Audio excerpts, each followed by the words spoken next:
સુરતની બારડોલી ટાઉન પોલીસે બંધ મકાનોમાં ચોરી કરતી ચીખલીગર ગેંગના એક સગીરને ઝડપી લીધો છે. પોલીસે નંદીગ્રામ સોસાયટી નજીકથી પરબતસિંહ દિલીપસિંહ ચીખલીગરની ધરપકડ કરી છે.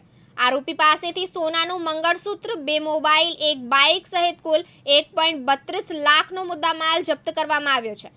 15 દિવસ પહેલા બારડોલીની મોતીનગર સોસાયટીમાં થયેલી ચોરી પણ આ આરોપીએ કરી હોવાનું સામે આવ્યું છે.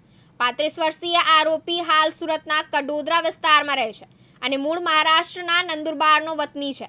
તે રાત્રે 2 થી 5 વાગ્યા દરમિયાન બંધ મકાનોને નિશાન બનાવતો હતો.